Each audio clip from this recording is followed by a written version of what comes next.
Life एक complete cycle है और तुम में से ऐसे बहुत सारे बच्चे होंगे जो आज उसी पॉइंट के ऊपर है, उसी बिंदु के ऊपर है जहां से 1 साल पहले अपनी यात्रा आरंभ की थी। ड्रॉप करे या ना करे, इस यात्रा में कुछ नए यात्री भी जुड़ गए होंगे इस साल।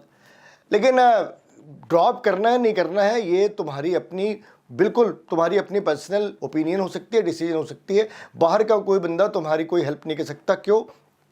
जो सक्सेस रेट है, जो सिलेक्शन रेट है वो 1% से भी कम है, यानी कि 99% से ज़्यादा लोग फेल हो जाते हैं।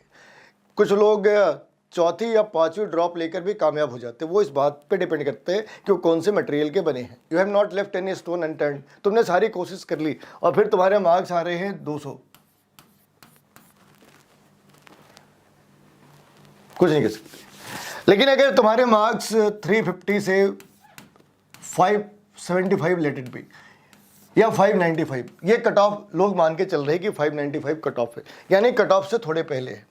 जो लोग कट ऑफ से बिल्कुल पास है, कट ऑफ के बिल्कुल पास है, 50 से 60 मार्क्स पे है, ऑब्वियस सी बात है कि इनका दिमाग में एक प्लान तो हो गई कि हमने क्या करना है।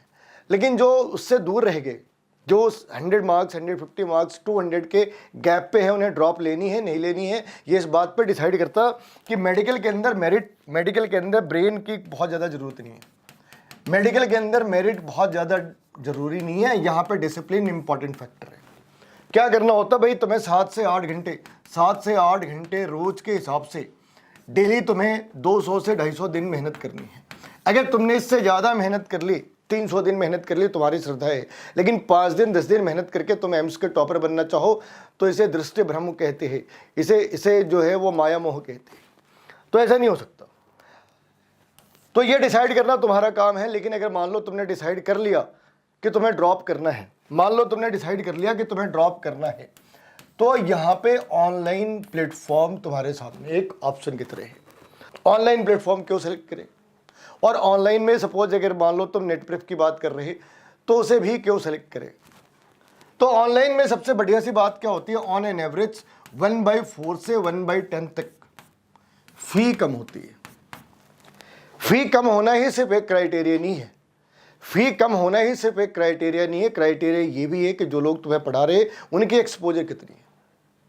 हमने पी बहादुर के साथ 8 किताबें लिखी है, कॉन्सेप्ट ऑफ फिजिकल केमिस्ट्री से लेकर न्यूमेरिकल केमिस्ट्री तक। 18 सालों तक साउथ इंडिया के अंदर पढ़ा है। बहुत बड़ी कोचिंग है ना, ऑफलाइन बहुत बड़ी कोचिंग। तो वो एक एक्सपोजर होते हैं। कई बार वो तुम्हें एक छोटे से शहर में वो एक्सपोजर तुम्हें नहीं मिलता। लेकिन ऑनलाइन में इस बात की कोई लिमिटेशन नहीं होती कि पढ़ाने वाला कहाँ बैठा है और पढ़ने वाला कहाँ बैठे है, फर्क ही नहीं पड़ता। जो उनके बीच की जो गैप है वो इंटरनेट पूरी कर देता है। तो फी के साथ तुम्हें क्वालिटी मिलती है, अनकॉम्प्रोमाइज्ड क्वालिटी मिलती है तुम्हें ऑनलाइन के अंदर में। जो दूसरा पार्ट है वो है कि तुम बिना ट्रैफिक के न्यूसेंस हैंडल करें। या फिर ऐसा भी हो सकता है अगर तुम बड़े शहर में हो तो ट्रैफिक के न्यूसेंस से, अगर छोटे शहर के अंदर हो तो जो तुम्हारा सेंटर है, जो घर है, उनके बीच काफ़ी ज़्यादा डिस्टेंस है, तो उसमें काफ़ी टाइम खराब हो रहा। यहाँ पे तुम घर में कंफर्टेबली बैठे, कोई भाग दौड़ नहीं, आराम है, कंफर्ट है। और उस कंफर्ट को अगर तुम रिजल्ट में कन्वर्ट करने की कैपेबिलिटी रखते तो तुम्हारे लिए बहुत बढ़िया है। अदरवाइज कई लोग कंफर्ट में चादर लेते सो जाते। वैसा करा तो ऑनलाइन है ऑफलाइन है उसमें कोई डिफरेंस नहीं है। जो तीसरी और सबसे इंपॉर्टेंट सी बात है कि आप रेगुलरली मॉक टेस्ट दे रहे। मॉक टेस्ट देने का क्या बेनिफिट है वो देखो। जो अपना प्लेटफॉर्म है, अपने प्लेटफॉर्म के ऊपर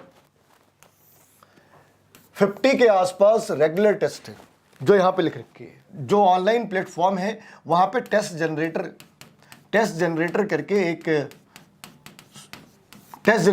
एक बटन है। वहाँ पे तुम एक चैप्टर के मर्जी 100 टेस्ट जनरेट कर लो, तुम एक दिन में मर्जी 100 टेस्ट दे लो, तुम्हें कोई रोक नहीं रहा। तुमने केमिकल बॉन्डिंग पढ़ी, उसके तुम्हारा दिल करा 50 टेस्ट बनाने हैं, बना सकते। तुमने मैकेनिक्स पढ़ी, तुम उसके 100 टेस्ट देना चाहो 100 टेस्ट दे सकते। तुम चैप्टर के हिसाब से बना लो, सब्जेक्ट के हिसाब से बना लो, यूनिट के हिसाब से बना लो, जैसी मर्जी, जैसे किचन में जाके तुम्हें जो खाने का दिल करे वो रेसिपी तुम बना सकते। वैसे इधर भी है, तुम्हें जो टेस्ट देना है, जितने टेस्ट देने, छोटे टेस्ट देने, बड़े टेस्ट देने, मीडियम टेस्ट देने, सारे तरह के टेस्ट अवेलेबल है। तो ये डिपेंड करता है, तुमने पहले 5 पेज पढ़े, तुम एक छोटे टेस्ट में जाना चाहते सब टॉपिक वाइज तुम जाना चाहते हो, वो सारी फैसिलिटी यहाँ पे है। ये नहीं कि केमिकल बॉन्डिंग बोला तो पहले तुमने पढ़े पहले 5 लाइनें और जो टेस्ट है उसमें मेजॉरिटी बीच की 5 लाइनें आखिर की 5 लाइनें हैं, तो इसका एक बेनिफिट होता है। इससे भी बड़ी बेनिफिट क्या है, स्टैटिस्टिक तुम्हें समझा रही है। इसके पहले सपोज इसके पहले हम जहाँ पे काम कर रहे हैं वहाँ पे क्या हो रहा था कि अगर मान लो बच्चों के एक बच्चा है उसके 400 रैंक आए अपने लोकल टेस्ट में,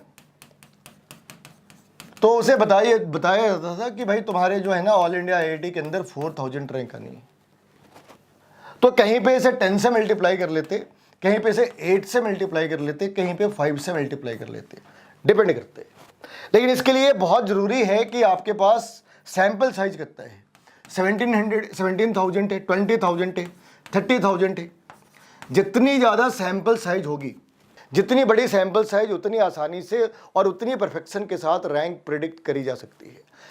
तुम 50 बच्चों के अंदर 30वें नंबर पे आ गए और 30,000 बच्चों के अंदर 30वें नंबर पे आए, बताओ कौन सी बड़ी बात है। और यही चीज़ होता है जब तुम ऑफलाइन और ऑनलाइन के अंदर स्विच करते।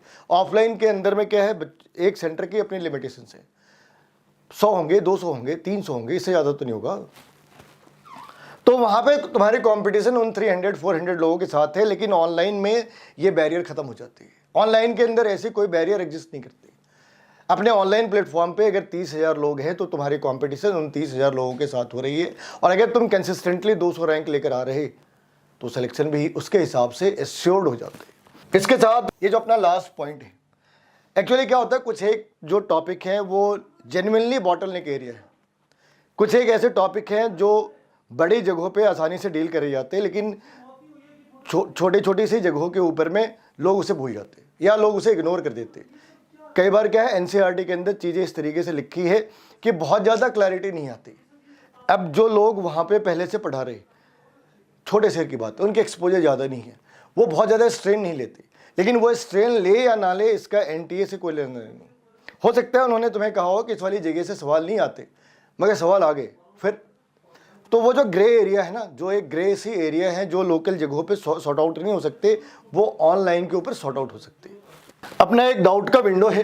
डाउट के विंडो में क्या है कि हमने तुम्हें वीडियो दे रखी है या तुमने कहीं कुछ पढ़ रखा है, तुम्हें ऐसा लगता है कि उस वाले में तुम्हें और भी ज़्यादा इन्फॉर्मेशन चाहिए थी, तुम्हारी जो कॉन्सेप्चुअल क्लैरिटी है अभी पूरी नहीं हुई, तो इसे सॉर्ट आउट करने का तरीका है, अपने पास एक डाउट विंडो है। इस डाउट विंडो पे आगे तुमने डाउट रेज करना है, विद इन 24 आवर तुम्हारे डाउट को आंसर करा जाएगा। हमारी टीम होती है जो उसे रिस्पॉन्ड करती है। तो इतनी सारी बातें हैं। अगर इसके बाद तुम्हें इस वीडियो के ऊपर कोई डाउट है, कोई काउंटर क्वेश्चन है, या तुम्हारी कोई नॉर्मल सी क्वेरीज है, तो तुम वीडियो के नीचे कमेंट बॉक्स में टाइप कर सकते हो।